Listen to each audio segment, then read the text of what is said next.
द्वितीय शिक्षा वर्ग अभी अभी आपका हुआ है, इसके लिए भी आपको बहुत बहुत शुभकामनाएं। संघ के अत्यंत प्रतिबद्ध स्वयंसेवक हैं।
ऋषि,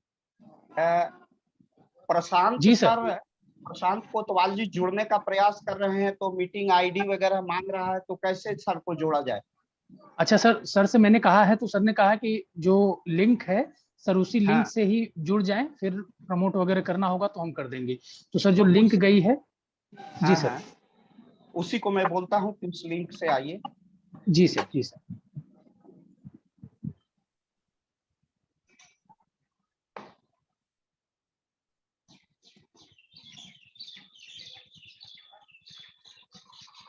अभी तो दिखाई नहीं दे रहे हैं सर ना लिस्ट में, उसमें।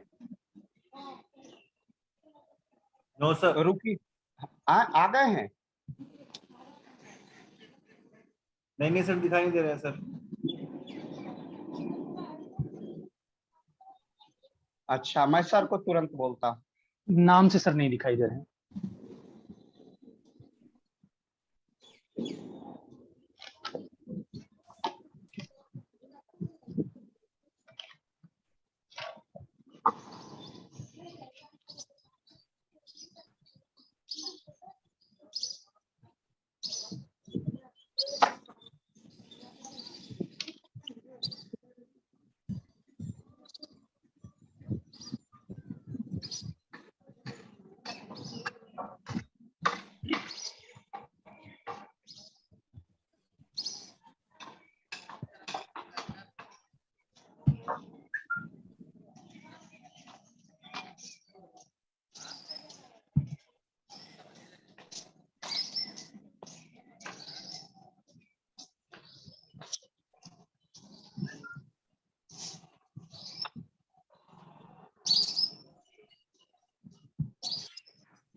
सर अब आ गए हैं सर। अखिलेश सर, सर आ गए हैं।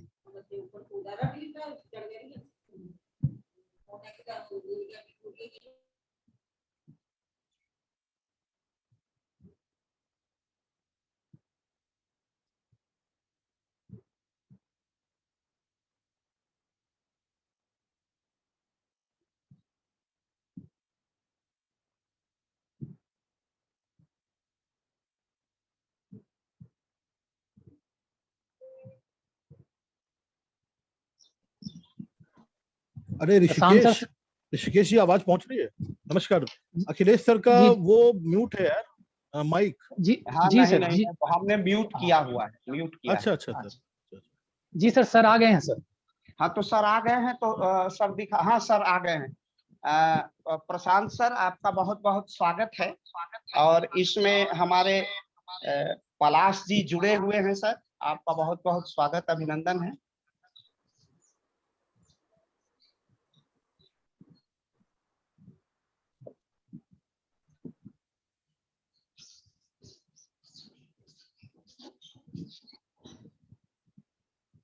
ऋषिकेश सर दिखाई दे रहे हैं ना?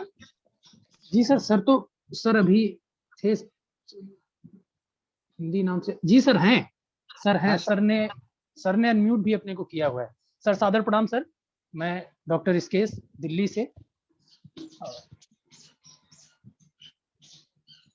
जी सर हैं हिंदी सर नाम का से। दिखाई दे रहा है, सर का वीडियो है, ऑन सर है। वीडियो नहीं सर, वीडियो ऑन नहीं है सर। सर आप वीडियो ऑन करिए। प्रशांत सर, भाई साहब अपना वीडियो ऑन करिए।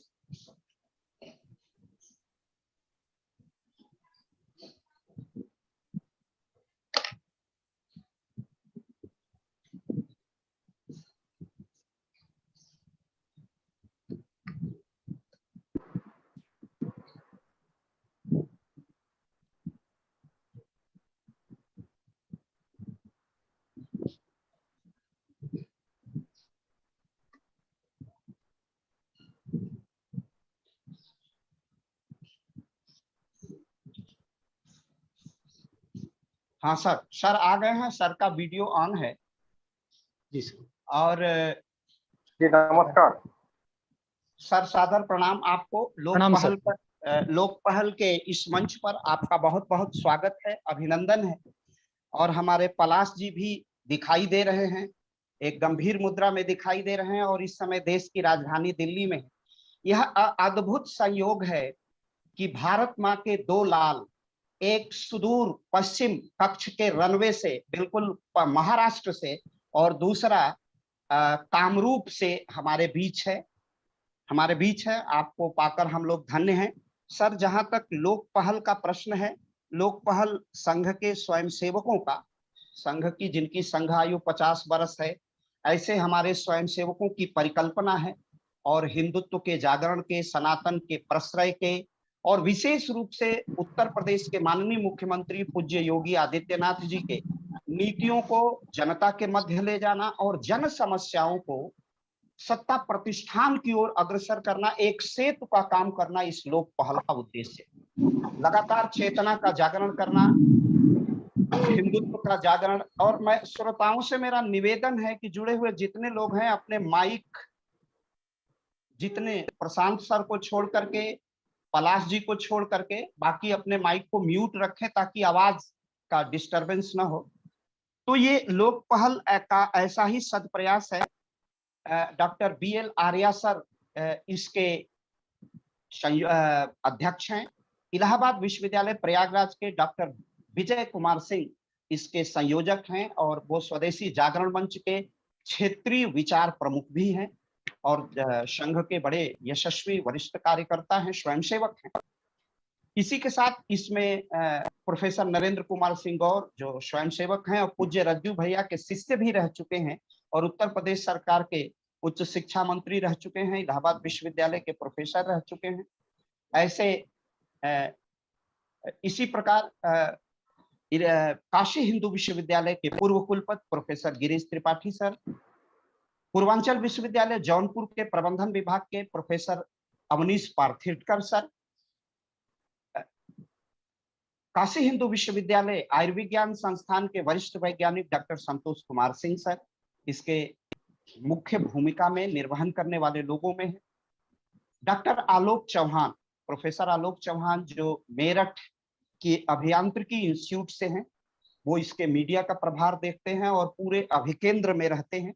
ऐसे ही लोगों की परिकल्पना का, स्वयंसेवकों का एक सकारात्मक सामाजिक हस्तक्षेप है लोक पहल।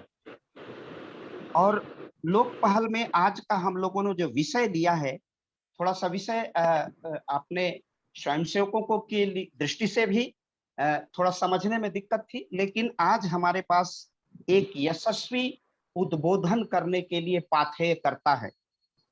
विषय हम लोगों ने रखा आज का सर का बड़ा ये प्रिय विषय है और सर सीए हैं और देश की अर्थव्यवस्था का विशिष्ट संज्ञान लेते हैं, एकदम स्पेसिफिक कॉग्निजेंस उनके पास है। और आज का विषय सर ने स्वयं चुना था, हलाल अर्थव्यवस्था से आर्थिक जिहाद। आर्थिक जिहाद अब एक पॉलिटिकल टर्मिनोलॉजी में प्रयोग होने वाला लव जिहाद, पॉलिटिकल जिहाद, उसका जो इस्लामिक अर्थ हो, लेकिन भारतीयता के संदर्भ में इसका अर्थ एक युद्ध के रूप में है और वो सनातन के विरुद्ध जाता है। तो इस पर एक अपने उद्बोधन और पाथेय के लिए हम लोगों ने माननीय प्रशांत पार्थीडकर सर को कोतवाल सर को आमंत्रित किया है। और आप किसी परिचय के मोहताज नहीं है। संघ का एक विशिष्ट प्रकल्प है भारत रक्षा मंच, और हम लोगों का सौभाग्य है कि भारत रक्षा मंच के राष्ट्रीय संगठन माननीय सूर्यकांत केलकर जी का भी ओजस्वी उद्बोधन और पाथेय लोक पहल को प्राप्त हो चुका है। और उसी कड़ी में आज सह संगठन मंत्री भारत रक्षा मंच, आप मूलतः मुंबई महाराष्ट्र से हैं। आपने बीकॉम की बैचलर ऑफ कॉमर्स की शिक्षा, एमबीए की कॉमर्स की शिक्षा मुंबई विश्वविद्यालय से, MBA finance university of Wales से, एमएससी इकोनॉमिक्स नटिंघम विश्वविद्यालय से, आयरलैंड में 7 वर्ष का यशस्वी प्राध्यापन का प्रोफेसरशिप आपकी रही है। और पुनः त्याग और वैराग्य की चेतना ने आपको पुनः भारत की सेवा के लिए, भारत की पवित्र वसुंधरा पर, यह देव भूमि पर, पवित्र भूमि पर, मातृभूमि पर आपको बुला लाया। और आप एक पूर्णकालिक प्रचारक के रूप में, एक यशस्वी स्वयंसेवक के रूप में इस समय आप राष्ट्र की वंदना, आराधना, अपने त्याग और साधना का मार्ग प्रशस्त कर रहे हैं। और जो भी संगठन मंत्री होता है संघ के प्रकल्प का, वो त्याग और वैराग्य जब एक साथ जुड़ता है, अपना कुछ नहीं होता है, सब कुछ समष्टि के लिए होता है, अपना वयष्टि होम कर देता है। ऐसे प्रशांत कोतवाल सर हम लोगों के सामने आज पाथेय के लिए हैं। और लोक पहल की एक औपचारिकता होती है। मैंने लोक पहल का एक संक्षिप्त रूपरेखा, एक सिनाप्सिस आपके सामने प्रस्तुत की है। और सर ये छोटा सा हम लोग मंच जूम पर ये मीटिंग करते हैं, और इसका एक साथ ट्विटर, फेसबुक और यूट्यूब पर सीधे प्रसारण हो रहा है, लाइव प्रसारण भी हो रहा है।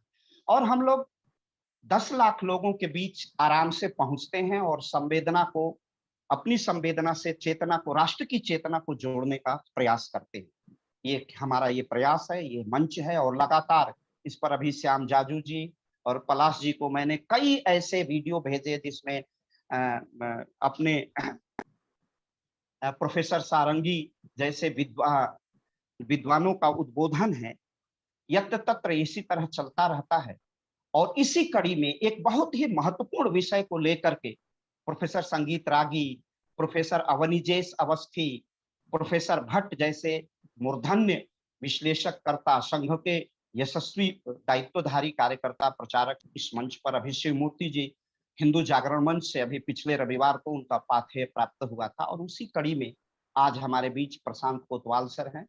लोक पहल की एक प्रक्रिया है कि हम अपने वक्ता का परिचय प्रस्तुत करते हैं। और इसलिए मैंने सुदूर असम की आवाज, कच्छ से कामरूप और कश्मीर से कन्याकुमारी तक, यह जो स्वर्ग भूमि है, देव भूमि है, पुण्य भूमि है, जिस पर हम अपना तन मन समर्पित करते हैं, धन सब कुछ समर्पित करते हैं, ऐसे ही असम की भूमि से मैं पलाश जी को आमंत्रित करता हूं कि सर का विधिवत परिचय प्रस्तुत करें। पलाश जी अनम्यूट करके बोलिए।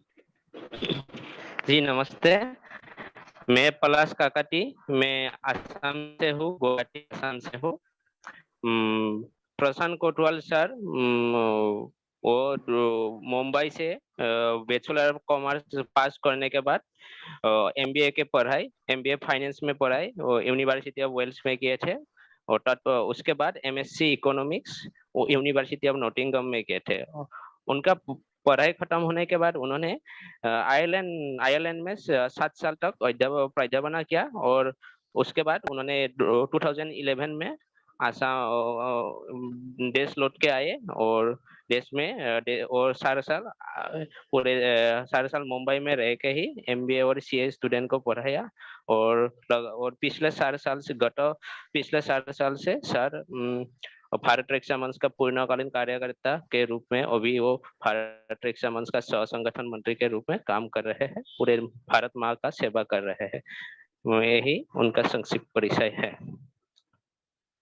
ये हलाल अर्थव्यवस्था और आर्थिक जिहाद समाधान, समस्या और समाधान, इस विषय में बोलने के लिए हम माननीय वो प्रोफेसर प्रशांत कोटवाल सर को मंच पर आमंत्रित करते हैं और उनका विचार हम लोग सुनेंगे।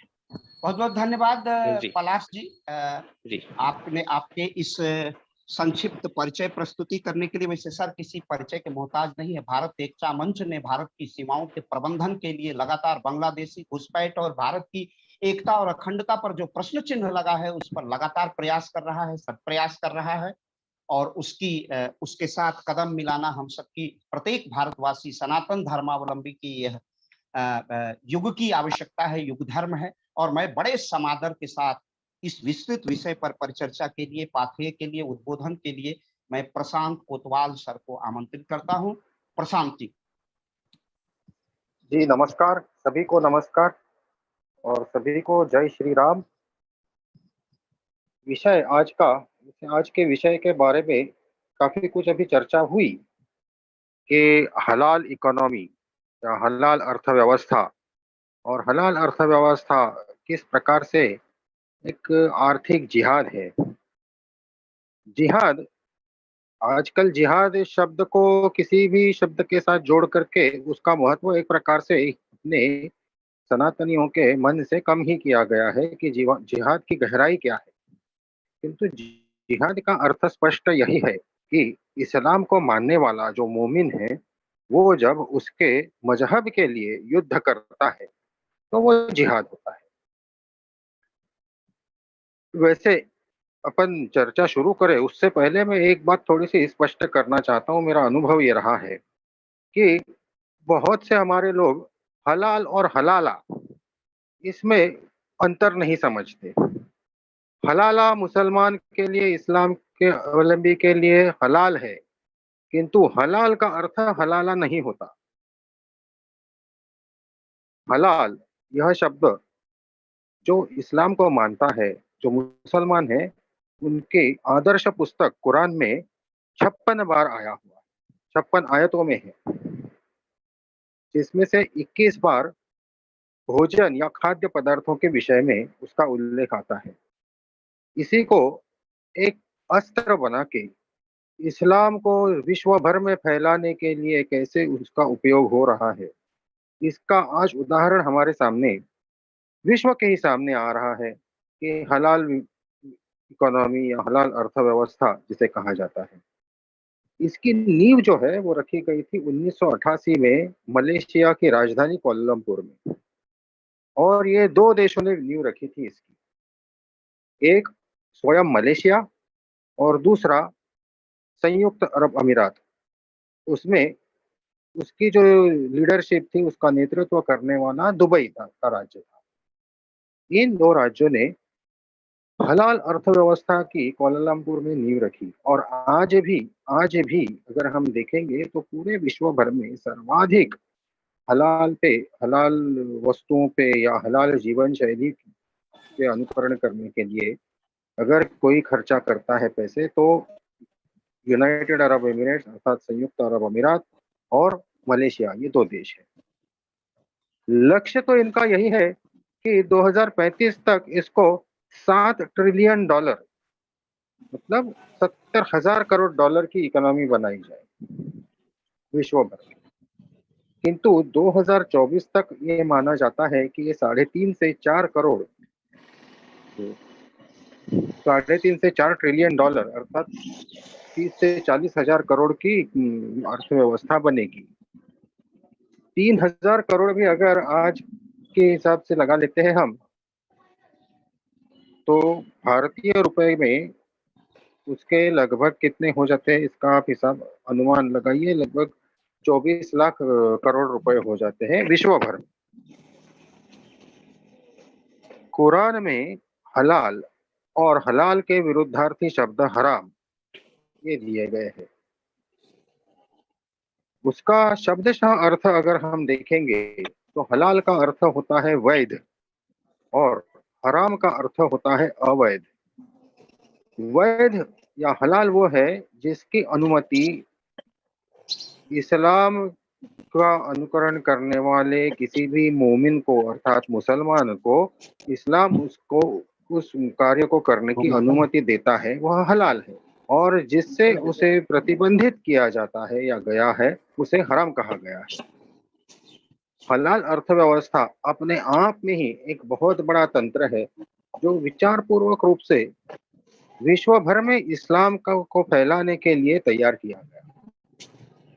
इसकी नींव जो है वो यहीं पर है कि इसमें गैर मुस्लिमों को इससे दूर रखा जाए, गैर मुस्लिम उसमें कहीं भी सम्मिलित ना हो, जिससे कि इस्लाम का साम्राज्यवाद बढ़ता रहे। अब ये जो हम कहते हैं कि गैर मुस्लिमों को उससे दूर रखना, excluding Muslim non Muslims, exclusion of non Muslims, इसके क्या कारण है? इसके कारण बिल्कुल स्पष्ट है। एक तो यह है कि इसका जो विचार चला, इस हलाल अर्थव्यवस्था का जो विचार बना वो इसी पे बना कि मुसलमानों को आर्थिक रूप से सशक्त किया जाए। आर्थिक रूप से जो सशक्त होगा उसी की बात मानी जाएगी, सारी यंत्रणाएं उसके हाथ में रहेंगी। आज हम देखते ही हैं, आज अभी बीच में हमने देखा नुपुर शर्मा के प्रकरण में जो हुआ, उसमें मुस्लिम राष्ट्रों ने उनके पैसे के बल से क्या किया? आर्थिक बल से उन्होंने मीडिया को उनकी तरफ खींच करके उनको पैसे दे करके एक प्रोपेगेंडा चलाया, जबकि वो कोई गलत बात नहीं थी। खैर विषय अलग है नुपुर शर्मा जी का, तो इसलिए उसमें नहीं जाएंगे। लेकिन आज ये हो रहा है कि आज पूर्णतः गैर मुस्लिमों का इसमें केवल और केवल गैर मुस्लिमों का हलाल अर्थव्यवस्था में होना असंभव है, क्योंकि विश्व भर में मुसलमानों के 57 देश हैं। लेकिन मुसलमानों के 57 देश जो है वो, उनमें से कई देश ऐसे हैं, लगभग सभी देश ऐसे हैं कि जो अपने घर की आपूर्ति जो है मांग की, वो आयात करके करते हैं, अन्य राष्ट्रों से इंपोर्ट करते हैं। इसलिए उन्हें ये पूर्णतः अभी तक संभव नहीं। इसमें आगे जाके आज जो हम बात कह रहे हैं ना कि गैर मुसलमानों को दूर रखने की बात, एक्सक्लूजन ऑफ नॉन मुस्लिम्स, कल को फोर्स इंक्लूजन ऑफ मुस्लिम, जबरन मुसलमानों को उसमें इंक्लूड कर लेना, उसके अंदर लाना, ये बात होगी। और जब हम ये कहते हैं कि जबरन उनको लाना, फोर्स्ड इंक्लूजन, इसका अर्थ ये है, थोड़ा सा अभी बता देता हूँ, फिर आगे इस पे और थोड़ा क्लियर करूंगा। कोई भी हलाल अर्थव्यवस्था को चलाने के लिए, किसी भी हलाल अर्थव्यवस्था को चलाने के लिए या किसी भी उत्पाद के हलाल होने के लिए उसकी सारी की सारी आपूर्ति श्रृंखला में हर व्यक्ति जो है वो मुसलमान होना आवश्यक है। यह कहता है इनका हलाल अर्थव्यवस्था का मूल मंत्र। इसलिए आज ये जो संकट आ गया है ये कोई छोटा संकट नहीं है। इससे ये करना क्या चाहते हैं इसका भी थोड़ा विचार कीजिए। इससे ये करना ये चाहते हैं कि धीरे धीरे करके इन्होंने आज अपने पैर बहुत फैला लिए हैं। आज लगभग 25,000 करोड़ डॉलर की ये विश्व भर में अर्थव्यवस्था बन चुकी है। आज उससे भी थोड़ी अधिक है, 25,000 करोड़ से भी।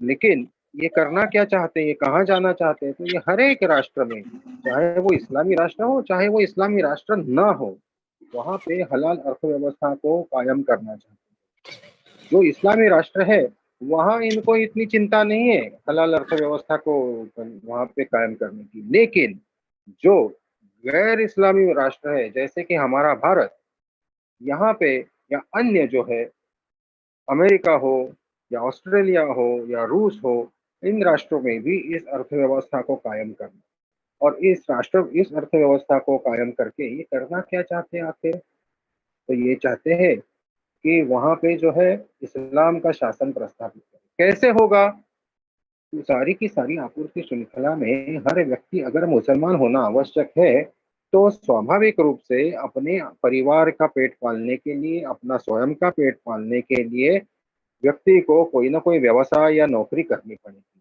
और ये व्यवसाय या नौकरी ये केवल इनका सिद्धांत कहता है कि मुसलमान को ही मिलनी चाहिए, मुसलमान को ही दिया जाना चाहिए। तो इससे क्या परिणाम होगा भविष्य में जाके कि मजबूरी में गैर मुसलमान इस्लाम स्वीकार करेगा और इस्लाम इस प्रकार से फैलेगा, ये इससे आने वाला एक बहुत बड़ा संकट है। थोड़ा सा इस पूरी अर्थव्यवस्था के बारे में और थोड़ा मैं व्यवस्थित रूप से आपको बता दूं। इसमें आज के दौर में अगर मुसलमान नहीं है आपूर्ति श्रृंखला में, तो उनको हलाल सर्टिफिकेट लेना होता है। हलाल सर्टिफिकेट लेने के लिए यदि उसमें गैर मुसलमान है या गैर मुसलमान व्यावसायिक है, गैर मुसलमान कंपनी है, तो उस कंपनी को या उस व्यावसायिक को अपने उत्पाद के लिए हलाल सर्टिफिकेट लेना पड़ता है। हलाल सर्टिफिकेट जब दिया जाता है तो वो कोई सरकारी व्यवस्था नहीं है हलाल सर्टिफिकेट देने वाली। हलाल सर्टिफिकेट भारत में देने वाले जो है, जो जमात इस्लामी हलाल सर्टिफिकेशन बोर्ड जैसे पूर्णतः इस्लामी संगठन है। जमात इस्लामी ये तो एक कट्टरपंथी संगठन है। ये गैर मुसलमानों से पैसे लेते, फीस लेते, हलाल सर्टिफिकेशन फीस।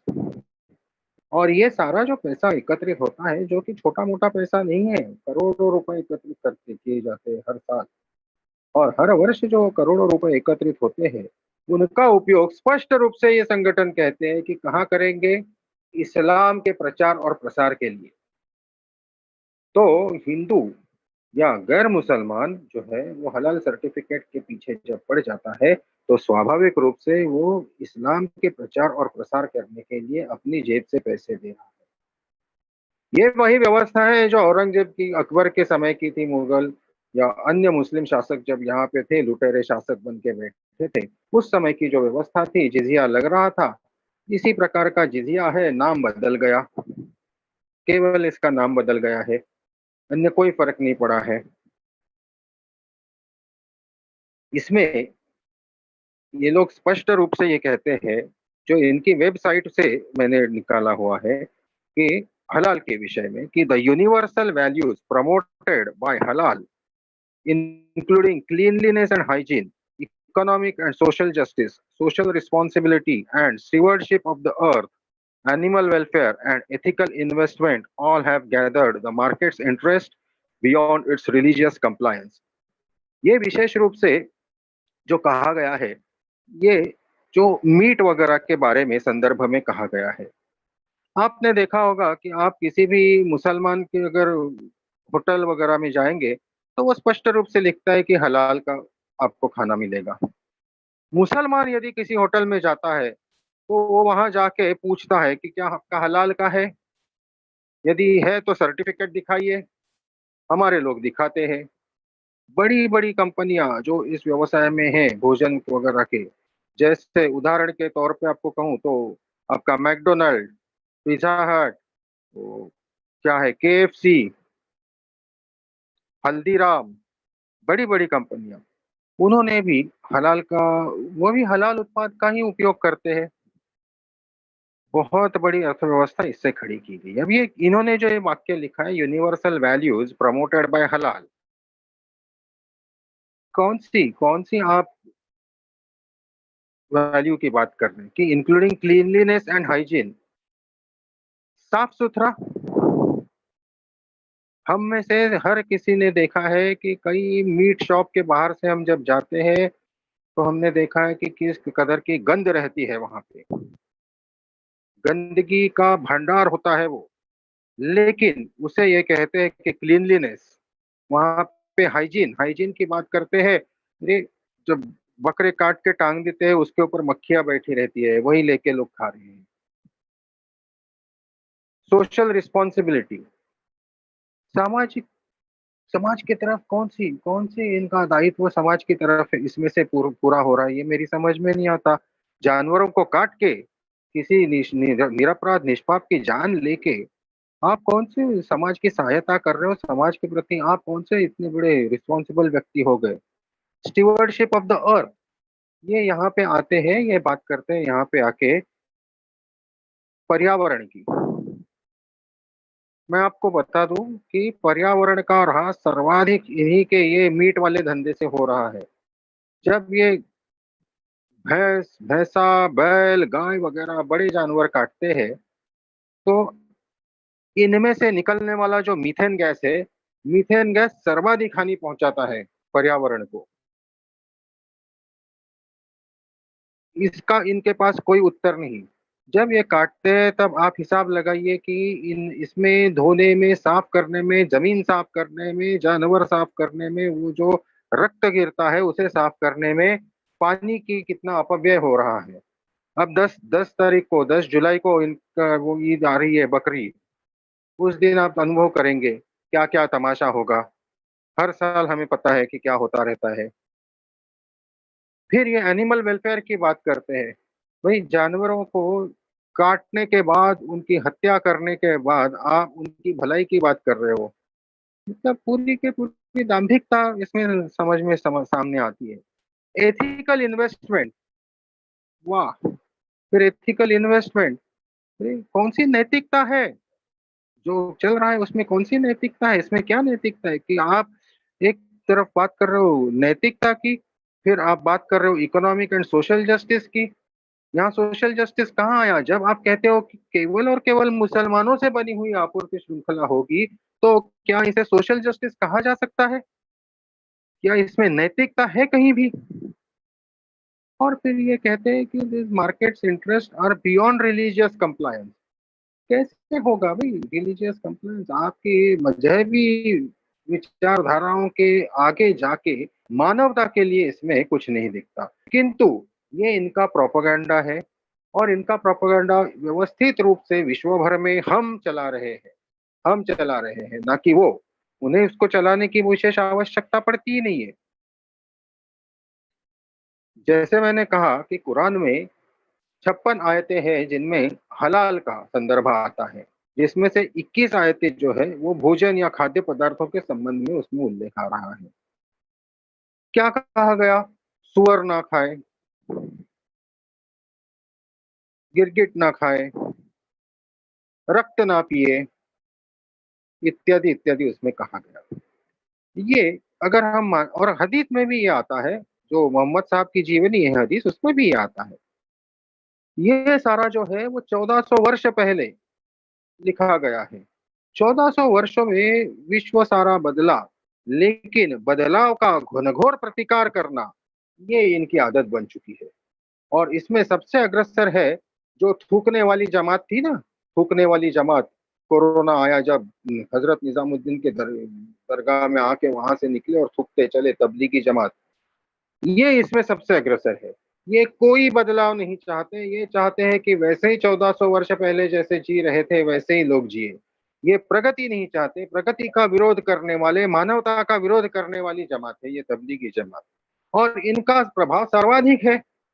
भले ही 2 से 3% होंगे ये पूरे मुस्लिम जनसंख्या में, किंतु इनका प्रभाव बहुत भयंकर है। क्यों? क्योंकि ये शस्त्र लेके खड़े हैं, आक्रामक रूप से खड़े हैं। अभी हमने देखा कि इनकी बात, कोई अगर किसी की बात अगर इनको बुरी लग जाए तो भाई उसका गला रेत देते हैं, काट देते हैं, वीडियो बना के उसको चलाते हैं। जो उदयपुर की घटना है वो वही तो है। इस तरह के लोग हैं जो जबरन, यदि आप शस्त्र से नहीं कर सकते तो आप पैसे से कीजिए, लेकिन किसी ना किसी तरह इस्लाम को आगे बढ़ाते रहना ये आपका मूलभूत कर्तव्य है, ये मान करके ये चल रहे हैं।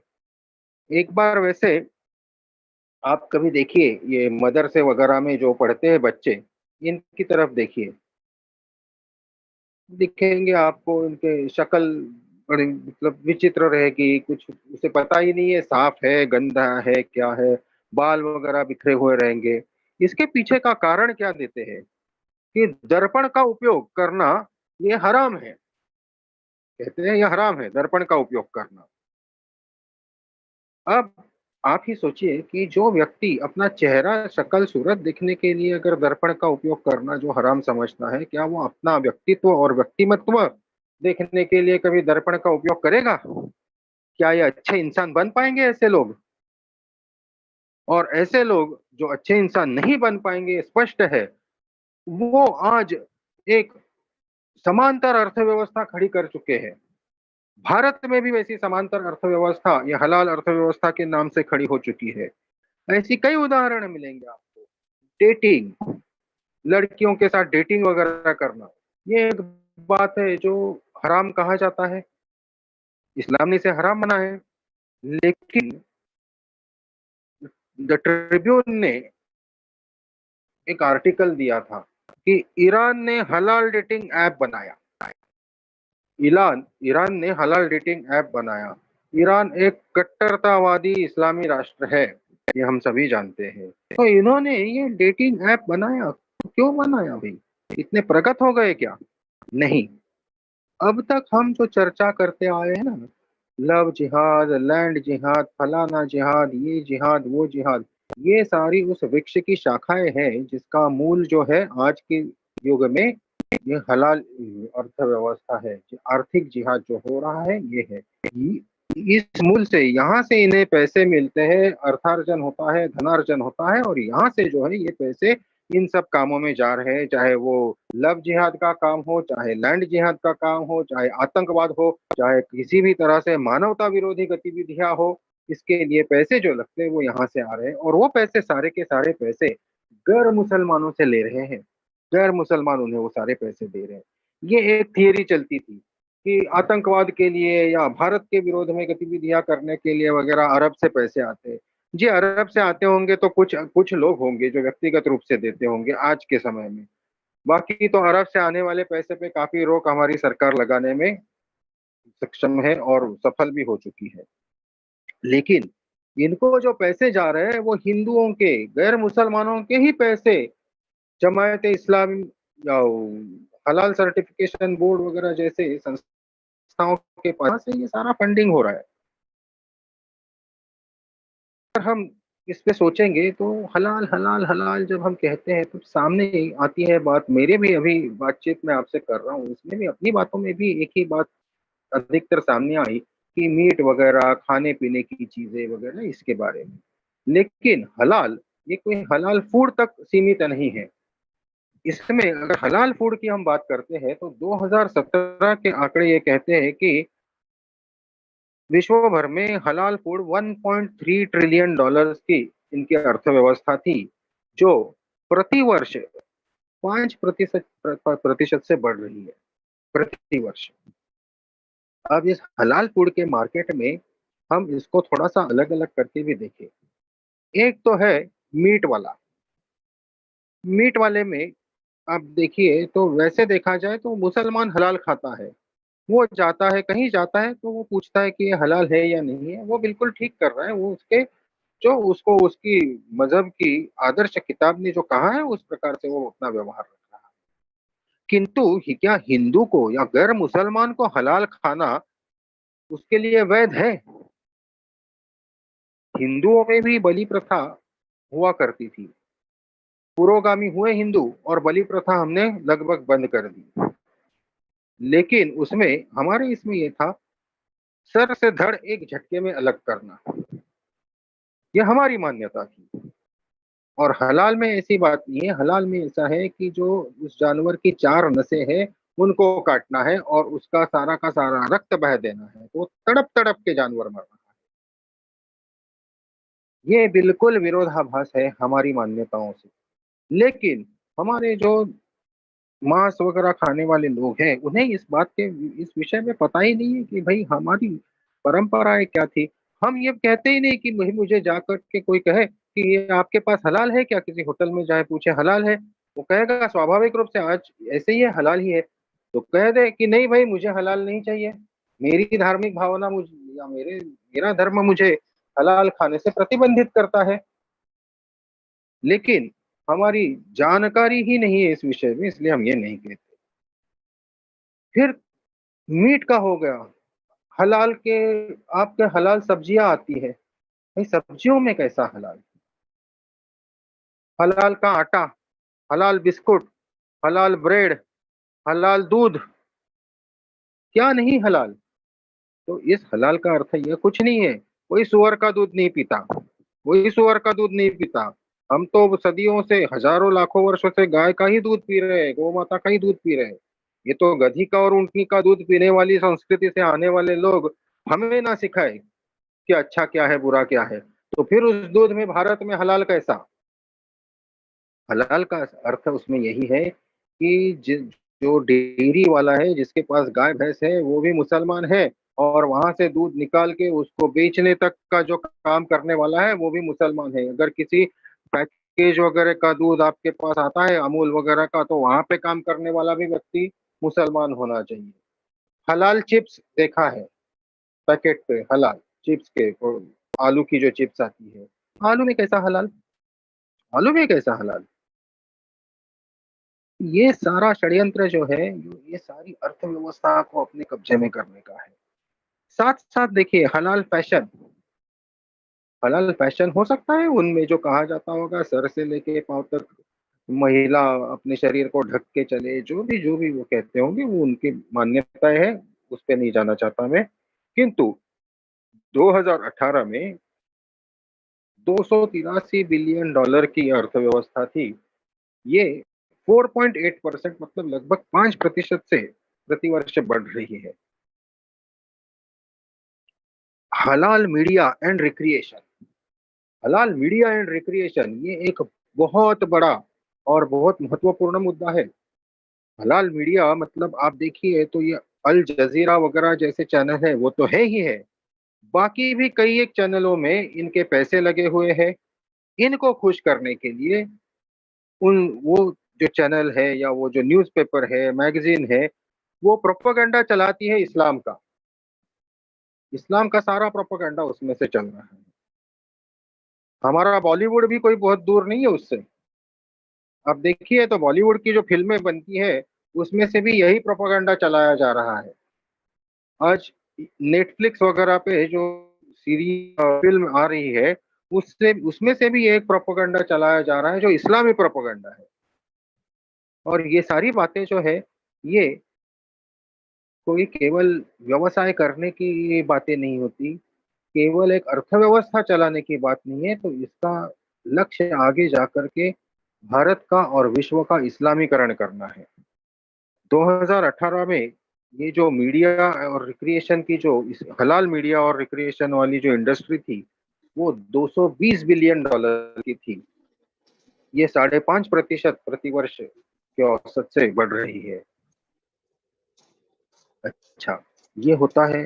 उसके आगे जाके हलाल ट्रैवल एंड टूरिज्म, हलाल ट्रैवल एंड टूरिज्म 2018 में लगभग 190 बिलियन डॉलर की अर्थव्यवस्था बनी, जो करीब करीब 7% प्रतिवर्ष से बढ़ रही है। आप समझ रहे हैं, ट्रैवल एंड टूरिज्म हलाल मतलब इस्लामी पद्धति से। कैसे इस्लामी पद्धति से?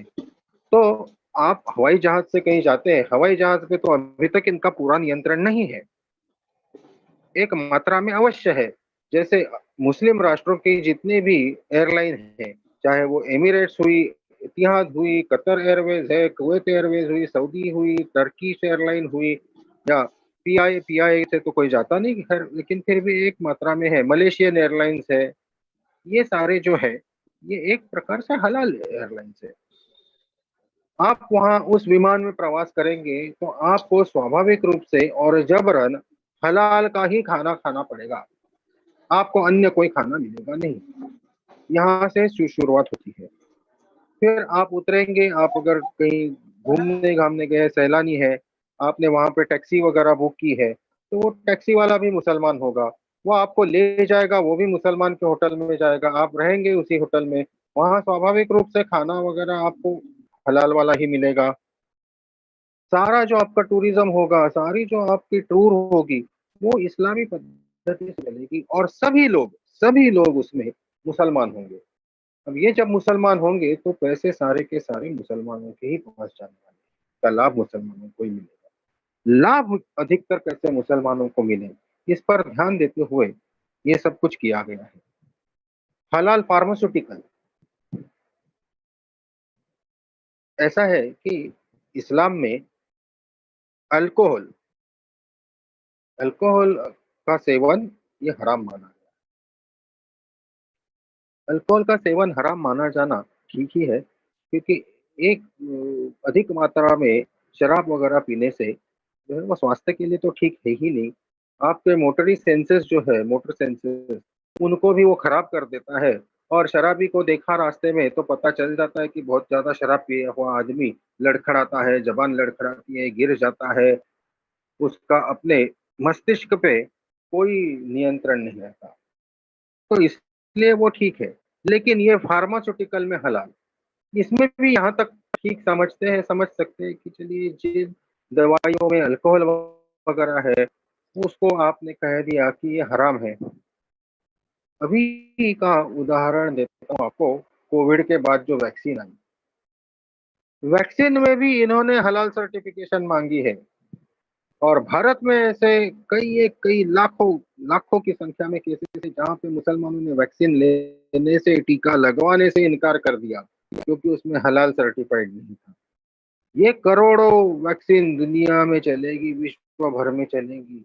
हिसाब लगाइए कि इसका हलाल सर्टिफिकेशन अगर होता है तो ये हलाल सर्टिफिकेशन करने वाली जो एजेंसियां हैं विश्व भर में, ये कितने पैसे एकत्रित करेंगी और ये जो धन संग्रह होगा उसका उपयोग कहाँ होगा। स्वाभाविक रूप से हम जानते हैं उसका उपयोग कहाँ होता है। जैसे मैंने कहा, लव जिहाद के लिए किया जा रहा है, लैंड जिहाद के लिए किया जा रहा है, वैश्विक आतंकवाद के लिए किया जा रहा है।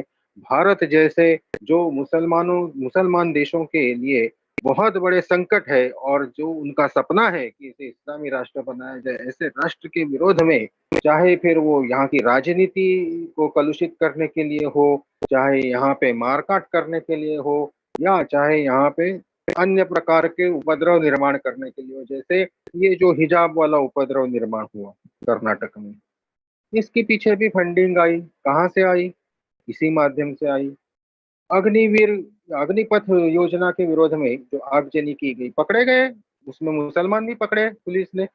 34 40 साल के, इनको तो नौकरी नहीं मिलने वाली थी, फिर भी ये वहां उपद्रव कर रहे थे, पैसे मिल रहे थे।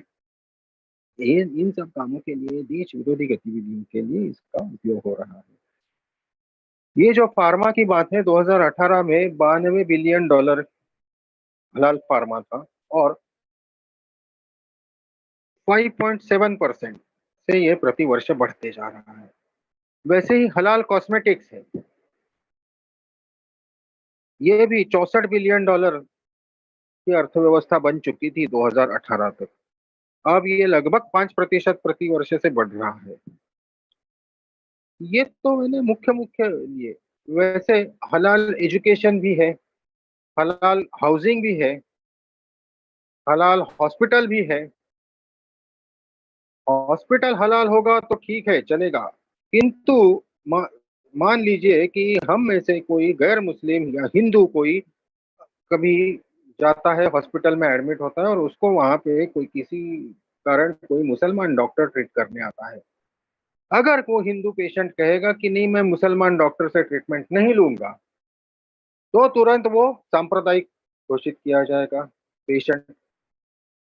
लेकिन मुसलमान हलाल हॉस्पिटल बना सकता है। घर पे मेरे आके मेरा भोजन लेके आने वाला व्यक्ति अगर हिंदू कहता है कि वो मुसलमान होगा तो मुझे नहीं ठीक लगता, मैं मुसलमान के हाथ का पानी तक नहीं पीता, मेरी कई पुश्तों ने नहीं पिया है, तो वो हिंदू सांप्रदायिक हो गया। लेकिन जब मुसलमान कहता है कि मुझे हलाल का ही भोजन चाहिए, जिसका अर्थ यह है कि उस आपूर्ति श्रृंखला में सभी, मतलब अगर सब्जी खा रहा है तो सब्जी उगाने वाले किसान से लेके उसको परोसने वाले वेटर तक हर व्यक्ति मुसलमान होना चाहिए, तो वो सांप्रदायिकता नहीं होती।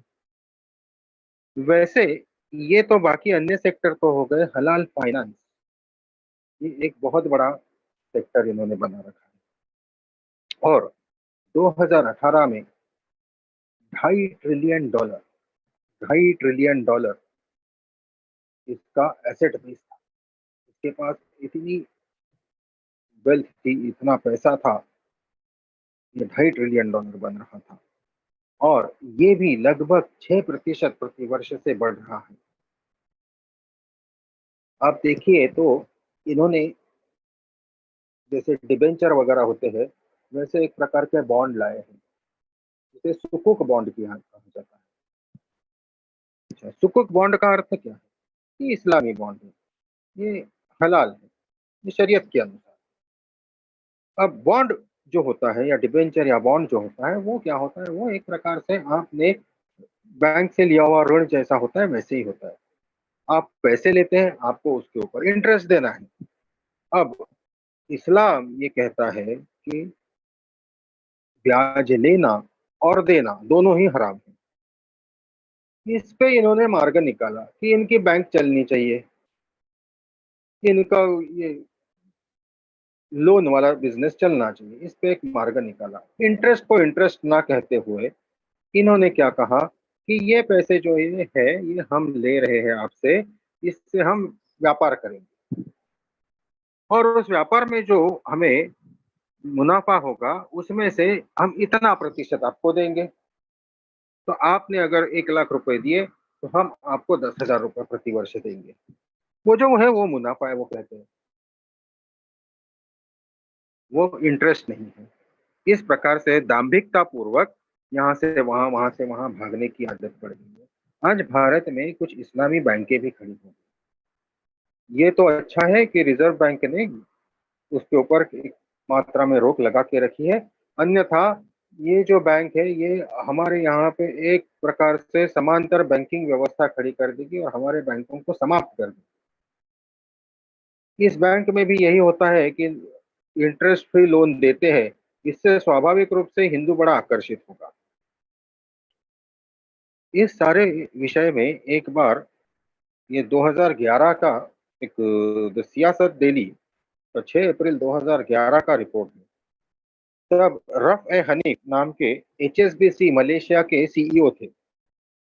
उन्होंने स्पष्ट कहा है कि वो कहते if we are going to move towards a halal economy we have to take a holistic approach, the whole cycle, the whole chain has to be halal from production to financing. वो कहते हैं स्पष्ट रूप से कि हमें अगर हलाल अर्थव्यवस्था को बढ़ाना है तो हर चीज को हमें हलाल करना होगा।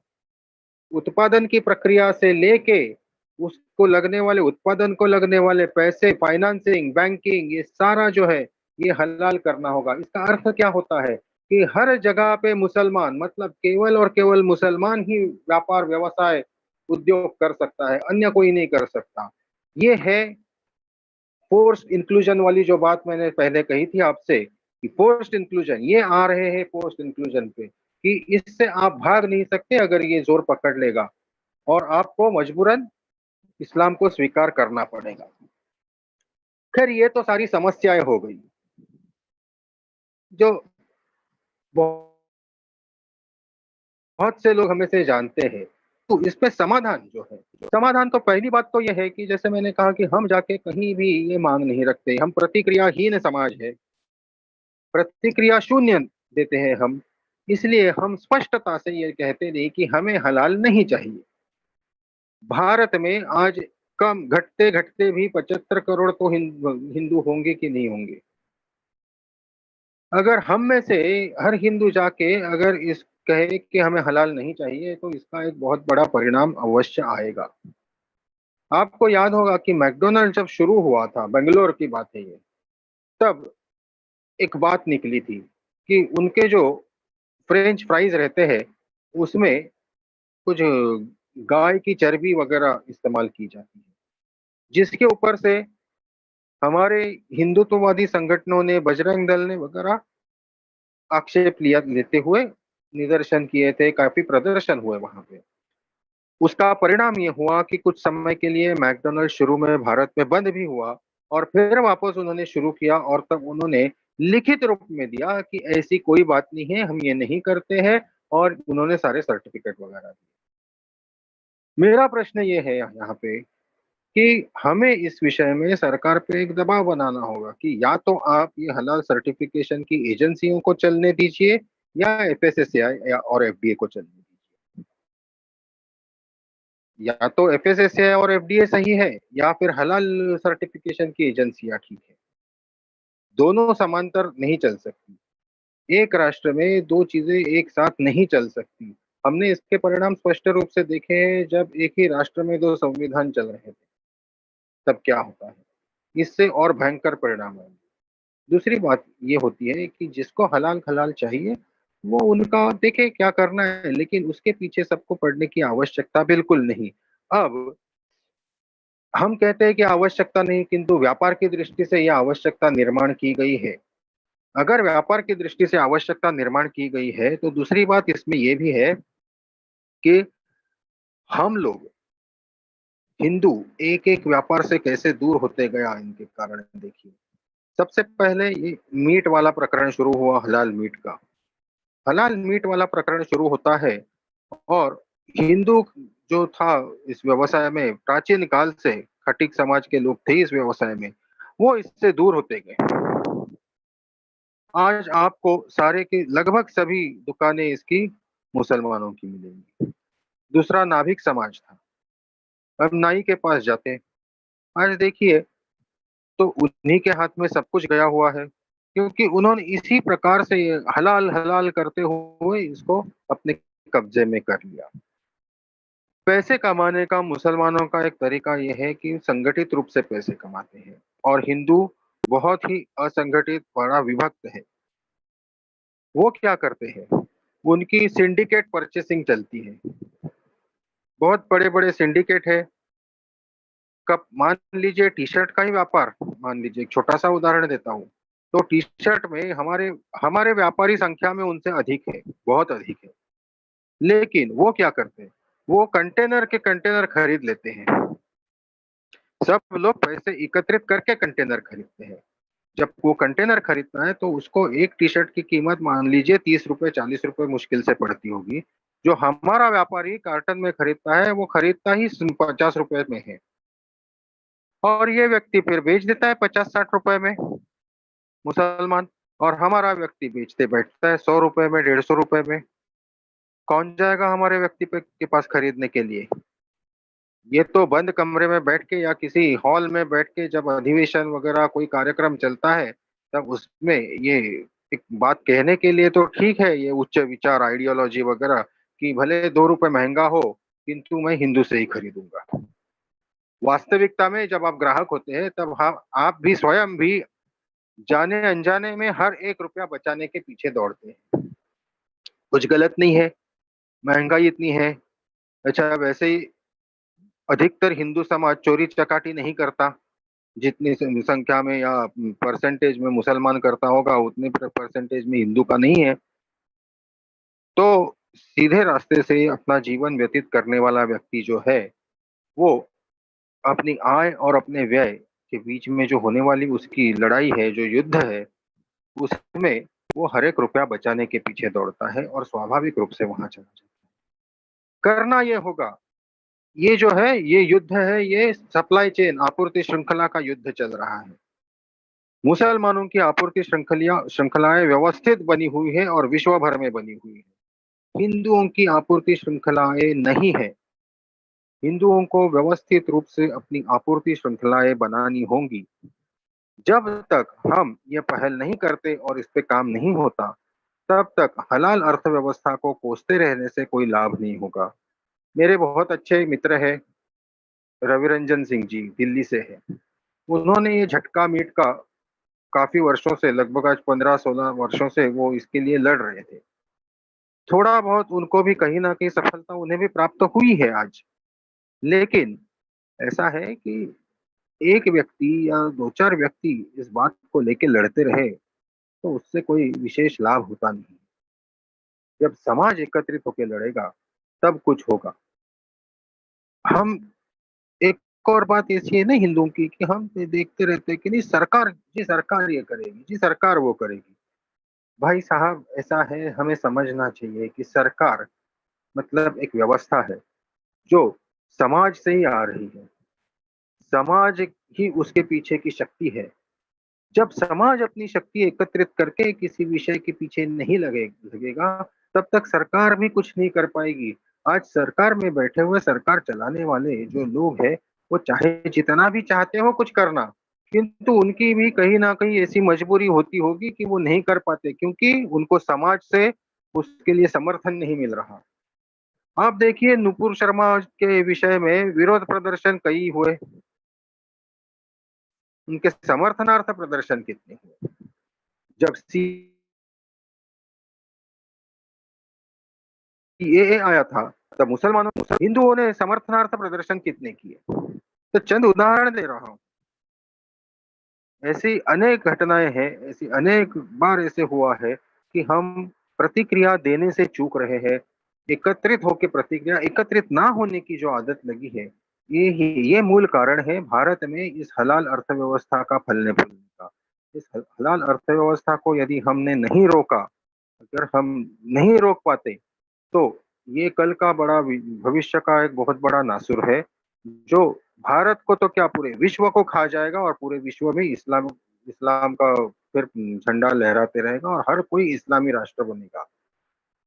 इसलिए इस विषय को गंभीरता से ले, हर शाखा में इस पर विचार किया जाना चाहिए, हर शाखा में इस विषय को लेकर के एक बौद्धिक होना चाहिए, चर्चा होनी चाहिए स्वयंसेवकों में, और अपनी अपनी हर एक जगह की, हर एक इलाके की, हर एक क्षेत्र की अपनी अपनी एक एक अलग अलग स्ट्रेटेजी बनेगी, किंतु वो बना के इस नासुर के साथ हमें लड़ना होगा और इसे पूर्णतः खत्म करना होगा कि भारत में इस हलाल अर्थव्यवस्था की कोई आवश्यकता नहीं है। जो यहाँ रहना चाहते हैं, वो यहाँ की एकमेव अर्थव्यवस्था है, उससे रहना है तो रहे, अन्यथा वे ना रहे।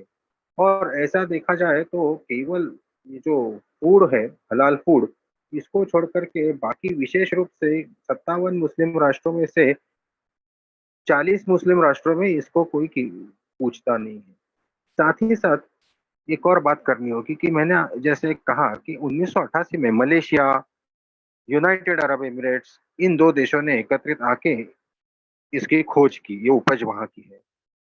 अब देखिए कि भारत से कितने लोग घूमने फिरने के लिए टूरिस्ट जाते हैं, मलेशिया जाते हैं, वो दुबई जाते हैं, तुर्की जाते हैं, मालदीव जा रहे हैं, मुस्लिम राष्ट्रों में जा रहे हैं। हम हमारा पैसा जाके मुस्लिम राष्ट्रों में दे रहे हैं। इस पर भी कहीं न कहीं हमें रोक अवश्य लगानी होगी और ये रोक कोई संगठन या कोई सरकार नहीं लगा सकती।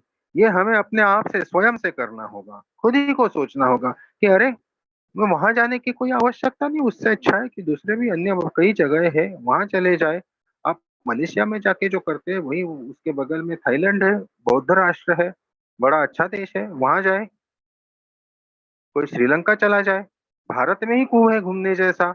आपने भारत नहीं देखा और भारत के बाहर देखने जा रहे हैं, क्या आवश्यकता है? ये हर व्यक्ति को अपने आप में सोचना चाहिए और इसके लिए हमें अभियान चलाते रहना होगा और इसको लोगों तक ये व्यवस्थित रूप से पहुँचाना होगा, प्रबोधन करना होगा। इसी के साथ हलाल अर्थव्यवस्था के विषय पे जो मैं आज कहने आपसे आया था, उसको मैं समाप्त करने की आपसे अनुमति चाहूँगा। जय श्री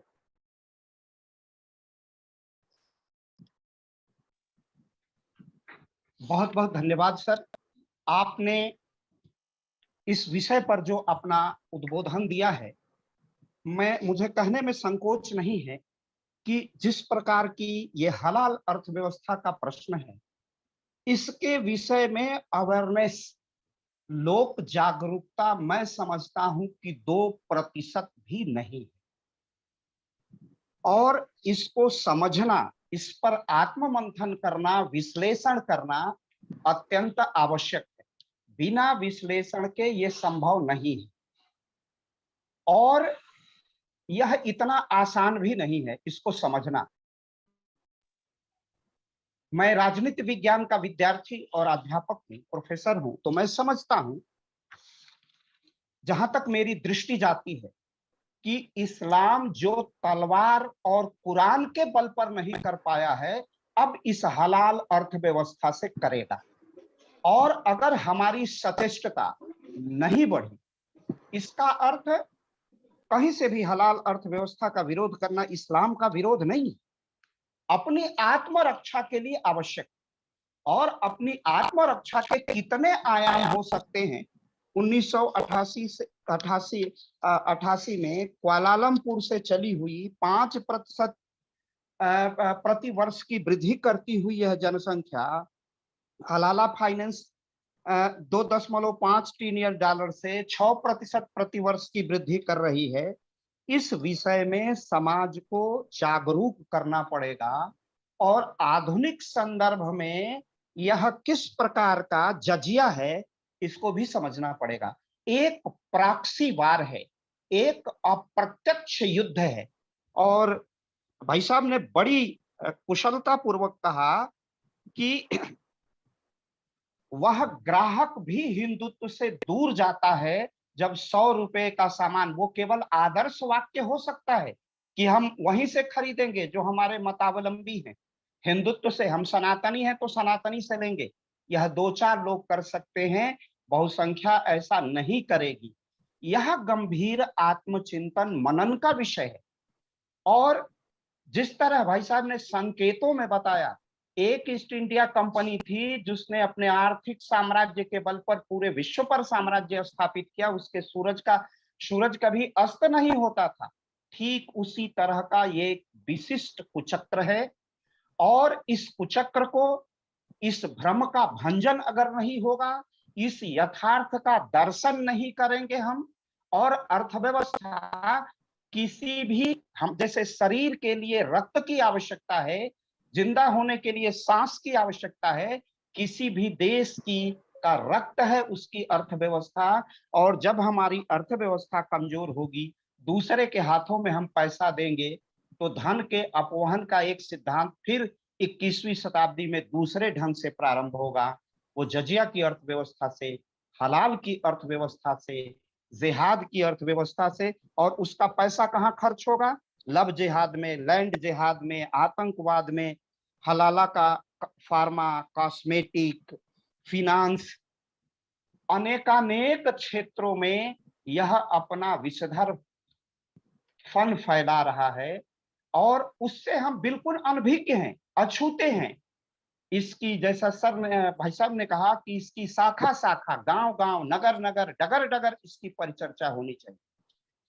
यह किसी व्यक्ति के विरोध की, धर्म के विरोध की बात नहीं है, ये राष्ट्र की रक्षा का प्रश्न है।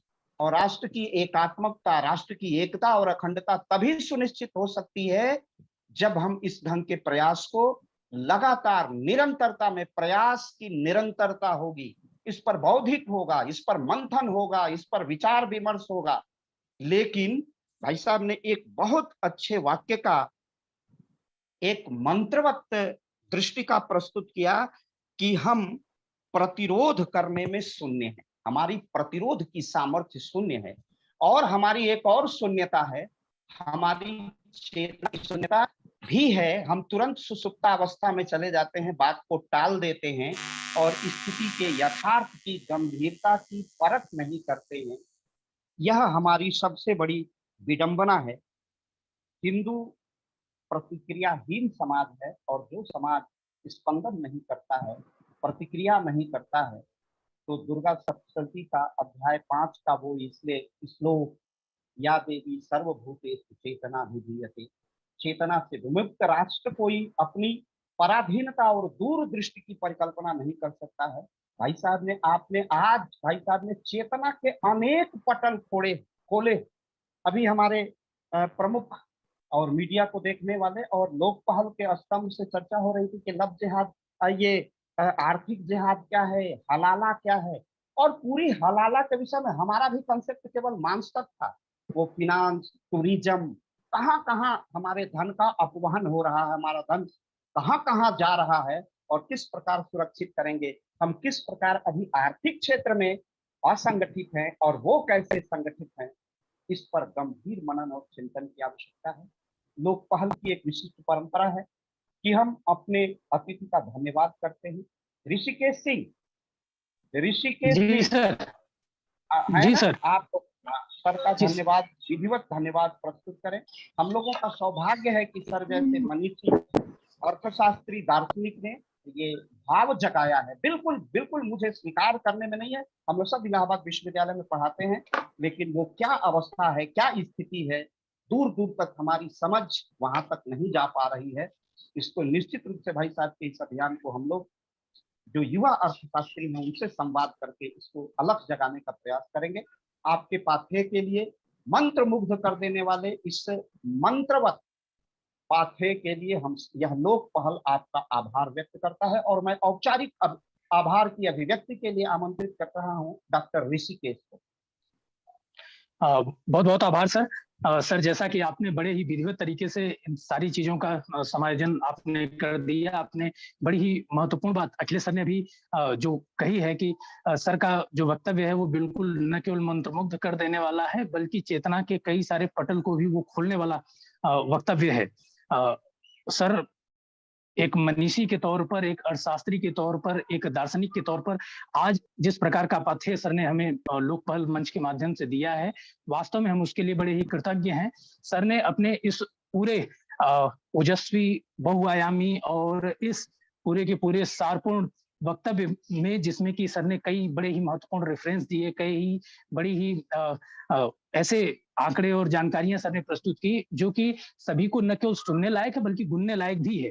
तो सर के बिल्कुल ठीक अखिलेश सर ने ये बात कही कि अब तक तो हम इस शब्द को, हलाल शब्द को जो है केवल और केवल कुछ संदर्भों में ही जानते थे, लेकिन सर ने पहली बार इसको ये बताया कि किस तरीके से हलाल शब्द का प्रयोग किस प्रकार से किया गया है और वो किन किन संदर्भों में प्रयोग होता रहा है, और उसके साथ साथ कि जो हलाल बनाम हराम की एक अवधारणा है वो क्या है उसको बताने का सर ने। इसके साथ साथ जो सबसे प्रधान काम, सबसे प्रमुख जो वक्तव्य सर के की नोट्स रहे हैं उसमें कि सर ने इस हलाल शब्द का किस प्रकार से जो आर्थिक प्रचार प्रसार हो रहा है आपूर्ति श्रृंखला के माध्यम से, सर ने उसको बड़े ही व्यापक ढंग से और बड़े ही सूक्ष्मता और गहराई के साथ सर ने उसको बताने का प्रयास किया है। सर ने अपने इसी वक्तव्य में न केवल इस आर्थिक जिहाद के स्वरूप को स्पष्ट किया, बल्कि वो बताया कि किस प्रकार से हलाला अर्थव्यवस्था 1988 से वो शुरू हुई, किस प्रकार से उसको मलेशिया और यूएई ने शुरू किया और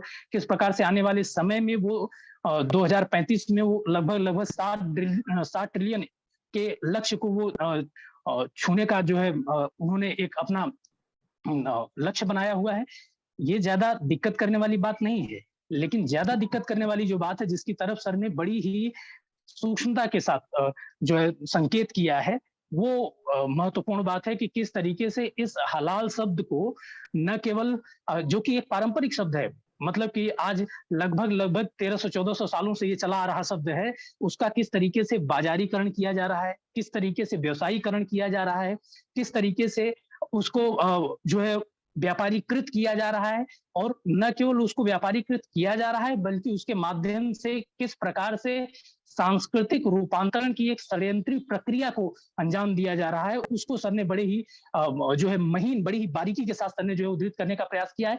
एक अपने आप में बेहद अनोखा वक्तव्य, एक बेहद अभूतपूर्व प्रकार का एक विषय रहा है अब तक के लोक पहल के मंच के लिए, और एक दृष्टि खोलने वाला विषय रहा है। क्योंकि अब तक लोग जिहाद शब्द को केवल और केवल कुछ प्रकार की आतंकी गतिविधियों से ही जोड़ करके देखा करते थे, लेकिन वो किस प्रकार से आर्थिक स्तर पर एक सांस्कृतिक राष्ट्रवाद के लिए एक खतरे के तौर पर खड़ा होता हुआ जो है दिखाई दे रहा है, सर ने उसको बड़ी ही व्यापकता के साथ उसको जो है बताने का सर ने प्रयास किया है कि किस प्रकार से वो मीडिया के स्तर पर, बॉलीवुड के स्तर पर, फिल्म मतलब टूर एंड ट्रेवल के स्तर पर, फार्मास्यूटिकल के स्तर पर किस प्रकार से वो, यहाँ तक कि वैक्सीन तक में भी इसको किस प्रकार से विचारों के तौर पर आरोपित किया जा रहा है। आजकल ओटीटी प्लेटफॉर्म पर वेब सीरीज का दौर है, उस पर भी किस प्रकार से इस हलाल शब्द को जो है वो आरोपित किया जा रहा है। दरअसल ये केवल और केवल हलाल शब्द को आरोपित करने का केवल मामला नहीं है, बल्कि इसके साथ साथ ये जो विश्व के इस्लामीकरण की एक जो खतरनाक सी जो प्रक्रिया जो शुरू हो रही है, इसके साथ साथ वो सबसे ज्यादा चिंता का विषय है, और उसके लिए सभी को सचेत होने की जरूरत है। सर ने बताया कि किस प्रकार से सांप्रदायिकता के नाम पर जो है तमाम प्रकार के अंतर्विरोध, जहां पर कि एक तरफ तो आप हिंसात्मक गतिविधियों को बढ़ावा देते हैं, लेकिन दूसरी तरफ आप उसको ढकने का प्रयास एनिमल वेलफेयर तक की तमाम तरीके की ऐसी इस प्रकार की चीजों को प्रचारित करके करने का प्रयास आप करते हैं।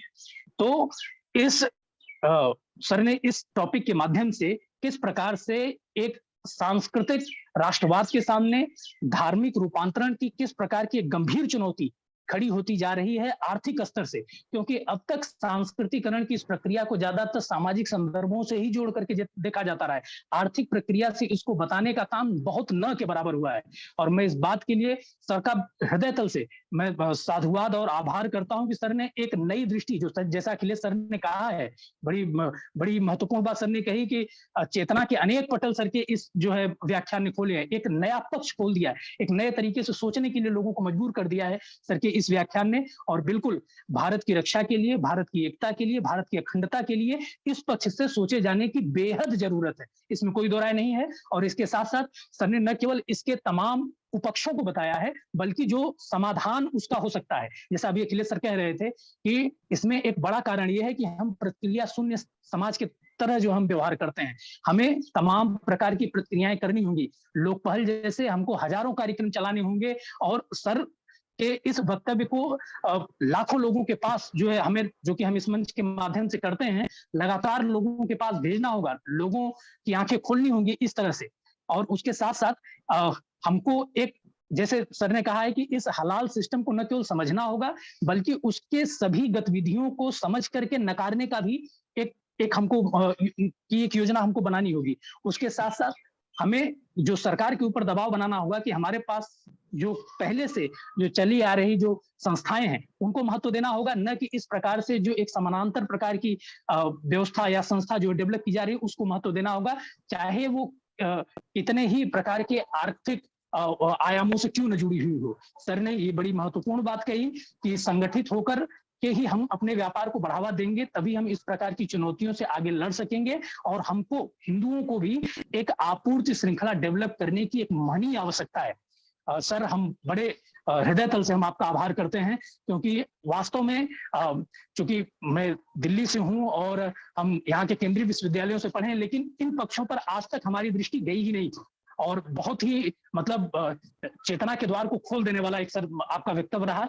इस सारपूर्ण और बहुआयामी वक्तव्य के लिए मैं अपने साथ साथ इस पूरे के पूरे लोक पहल मंच की ओर से आपका हृदयवत से जो है वो आभार व्यक्त करता हूं। इसके साथ साथ इस मंच को ये साकार रूप देने में वरिष्ठ जितने भी लोक पहल के हमारे पदाधिकारी हैं और हमारे मार्गदर्शक मंडल के जितने भी सदस्य हैं, जिनमें कि doctor Babulal Arya sir, doctor Vijay Kumar Singh sir, doctor Santosh Kumar Singh sir, doctor Alok Chauhan sir, doctor Avinash Pathardikar sir, doctor Girish Chandra Tripathi sir, मैं उन सभी के प्रति आभार व्यक्त करता हूं कि सर कि आप लोगों के द्वारा स्थापित ये मंच आज किस प्रकार से नए नए चेतना के पक्षों को लोगों तक पहुंचा रहा है, और उसके साथ साथ हमेशा की तरफ बेहद सुंदर और बेहद ओजस्वी संचालन करने के लिए अखिलेश त्रिपाठी सर का मैं हृदय से आभार व्यक्त करता हूं। और उसके साथ साथ इतने सुंदर तकनीकी समायोजन के लिए मैं आयुष सर और लोक पहल मंच के अन्य सभी तकनीकी सहायकों का मैं हृदय तल से आभार व्यक्त करता हूं। इसके साथ ही आने वाले समय में इस कार्यक्रम को जितने भी हमारे दर्शक और श्रोता सुनेंगे, उन सभी के लिए मैं आगामी धन्यवाद देता हूं। एक बार फिर से आप सभी का आभार और धन्यवाद। सादर प्रणाम सर। बहुत बहुत धन्यवाद। बहुत बहुत धन्यवाद ऋषिकेश। और इसी में एक क्रम छूट रहा है, सर से जो संवाद हुआ, सर से जो सार्थक पहल हुई। अरे हाँ सर, जी सर, जी सर, जी सर, मैं सर माफी चाहूंगा। जी सर, उसके कर्ता और हमारे बड़े अनन्य हैं पलाश सर से। जी सर, पलाश तो जी सर मेरे अनुजवत हैं, उनको ढेर नहीं सारी सर शुभकामनाएं और प्यार। और सर के लिए मैं क्या कहूं, शब्द आ नहीं है, शब्द मेरे पास आ नहीं रहे हैं कि मैं उनको उछाल सकूं, क्योंकि दृष्टि जब व्यापकता की ओर नहीं होती, दृष्टि जब ऊर्ध्व नहीं होती है, मंथन की ओर, चिंतन की ओर नहीं जाती है, तो बड़ा क्षोभ होता है। हम उससे अनभिज्ञ हैं। विश्व के साथ अपनी गतिशीलता, आर्थिक, राजनीतिक, सामाजिक गतिशीलता, सर ने एक सूत्र वाक्य दिया है कि वो ये सरकार की अपनी सीमा है। हम लोक वैधता सरकार चाहती है, और लोक वैधता तब होगी जब एक जागृत समाज, स्पंदित समाज सरकार को सपोर्ट करेगा। आज सरकारें तो हमारी हैं, सनातन धर्मावलंबी हैं, किसी के साथ अन्याय पक्षपात करने वाली नहीं है, एक पक्ष के विषय में बात करने वाली नहीं है, समावेशी सरकारें हैं। लेकिन उस सरकार के लिए सड़क से जब मांग उठेगी तब संसद स्पंदित होता है। डॉक्टर लोहिया कहते थे कि ये लोकसभा आईना है, और डॉक्टर लोहिया यह भी कहा करते थे कि धर्म दीर्घकालिक राजनीति है और राजनीति अल्पकालिक धर्म है। इस धर्म और राजनीति का संगम जब तक नहीं होगा, हम जब तक ये नहीं समझाएंगे डॉक्टर लोहिया के शब्दों में कि हिंदू और मुसलमानों में एकता तभी कायम होगी जब देश का मुसलमान राम को अपना पूर्वज और बाबर को आक्रांता मानेगा, और हिंदू रजिया और रस्थान को अपना मानेगा, ताही अहीर की छोहरिया छठिया भर छाछ पे नाच नचावे, जब वह सांस्कृतिक करण होगा। आज आर्थिक करण, इस्लाम का आर्थिक करण अब होने जा रहा है, वह बहुत गंभीर चुनौती है। सर आपको मैं बहुत बहुत आभार, मैं अपने हृदय से आभार व्यक्त करता हूँ, कृतज्ञता व्यक्त करता हूँ, इसलिए कि मैं बहुत भाव विह्वल हूँ। ये शब्द नैसर्गिक हैं, इसमें कोई कृत्रिमता नहीं है। इस विषय पर आपने जो पाठे उद्बोधन और हमारा मार्गदर्शन किया है, उसके लिए हम आपका के प्रति कृतज्ञता व्यक्त करते हैं। और हम आपसे निवेदन भी करेंगे कि राष्ट्र के स्पंदन के लिए लोक पहल जब भी आपका आह्वान करेगा, हमारे निवेदन को, हमारे आग्रह को आप स्वीकार करेंगे और लाखों लोगों तक पहुंचाने का प्रयास बिल्कुल। करेंगे। सर आपका बहुत बहुत आभार। और इस मंच को जो सुविधा देते हैं, तकनीकी सहयोग देते हैं, आयुष त्यागी जी का भी बहुत बहुत हृदय से धन्यवाद और आभार। सर सादर प्रणाम। पूरे लोक पहल के तरफ से आपके इस सारस्वत उद्बोधन के लिए हम सब नतमस्तक होकर आपको विनम्र प्रणाम निवेदित करते हैं। जी सर, प्रशांत सर सादर प्रणाम सर। आप सभी को भी प्रणाम। और पलाश सर, आपसे सर थोड़ी सी माफी चाहेंगे कि सर जो है आपने सर का बड़ा ही विधिवत और बड़े ही समुचित ढंग से न केवल सर का परिचय दिया था, बल्कि आपने बड़े ही अच्छे तरीके से इस पूरे के